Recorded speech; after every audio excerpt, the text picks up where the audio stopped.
Welcome to Reel 13. I'm Richard Pena, Program Director of the Film Society of Lincoln Center. Our independent feature tonight is My Life Without Me, directed by Isabelle Coixet. And to help us celebrate Reel 13's birthday, we have the pleasure of having a conversation with Debbie Harry, one of the film's stars. Hello, Patsy. I bathed them, and Penny ate 3 slices of banana bread, and Patsy drank some milk. Lately, she'd been kind of off it. Thanks. Grandma's Story's a movie, Mommy, and she says she likes it a lot. Really? Yeah, Joan Crawford. Oh, Joan Crawford. That's great. Okay, let's go, guys. Patsy, come on. Let's go. When audiences see a film that you're in, of course they see you as an actress, but people know you as the lead singer of Blondie, the person who was one of the icons of 70s rock in the United States and really the whole world. In a certain way, does that go into your consideration in preparing for the role? How much are you working almost against a type that many people perhaps imagine you are, even if you're not? Yeah. I think that I've avoided roles that, you know, sort of exploit that. And I wasn't really interested in that. I wanted to do dramatic parts or comedic parts that were different. Thank goodness I got to do it. I actually thought, having had the pleasure of seeing some of your concerts years ago, that there was something very theatrical to the way that the band presented itself when I went out there on stage. Well, our first, honestly, my first experience with, you know, singing, or actually second experience, was with a director who's no longer with us, Tony Ingracia, and he was a method director, so he would make us do our songs in a method way, which was really excruciating because you'd have to sing them over and over again, and you know, get in there and just get in there, you know, really lock in. What are you singing about? And he worked us really hard, but I think it's worked, you know, it's been very important for me, that So it was almost like singing roles in a certain way. Yeah, you know, and when I see singers now, you know, that really is something that I look for, that they're part of their material. So how did you get involved in Isabelle Coixet's film?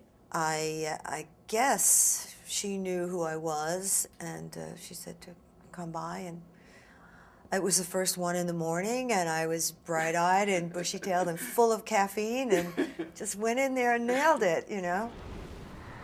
It's my birthday. Wish me happy birthday. Happy birthday, Mom.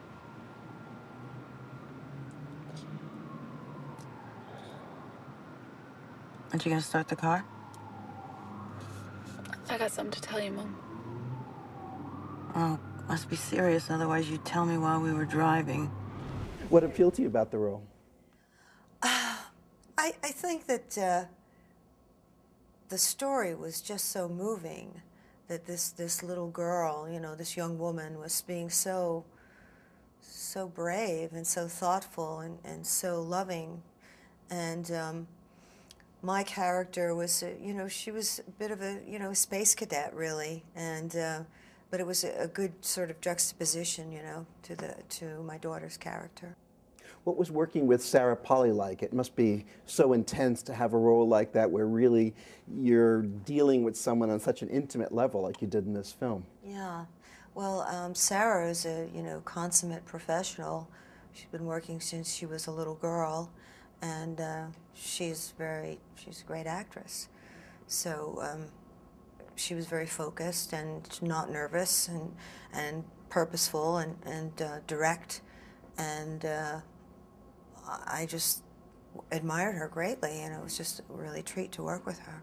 How different is it for you as a performer before you face an audience or before you face a camera? How much different? Yeah. Well, the audience can throw things. just kidding, just kidding. I guess it's, you know, it's an excitement, you know, and when you're in front of the camera and it works and you know it's working, it's incredible. It's a great feeling. And I guess it's the same way with an audience, although usually in an you know, concert situation or in a play, you have a long time to, you know, if you've made any mistakes, you can sort of pull them back in, you know. But in front of the camera, it's a little bit more precise. Debbie, what did you do to prepare for the role of Anne's mother? Primarily, I sort of memorized my lines and tried to, you know, get into the mood. But I think for me, costuming and when I'm in the set, you know, when I'm in the location, it really blocks it in for me. I felt that my character was, you know, sort of a confused, sort of, I don't know, maybe selfish kind of person. I guess, you know, it seemed kind of natural to me. Were you able to bring in anything from your own life or experiences in the creation of the character? Well, I think that I do sort of do that automatically. But I remember one scene in particular with the children when we're sitting at the table. That really got very, very intense for me because those children, you know, they really, I felt that they knew more about what they were doing than I did.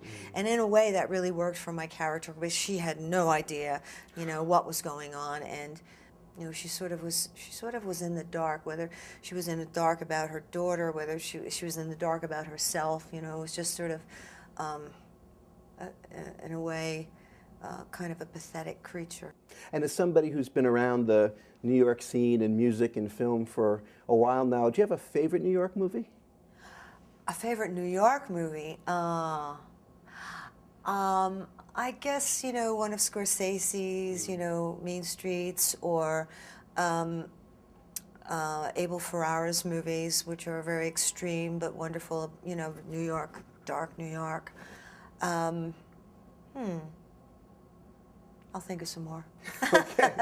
Debbie, thanks very much for joining us here on Reel 13. And thank you very much for watching Reel 13 this week. We hope to see you next week right here at Reel 13.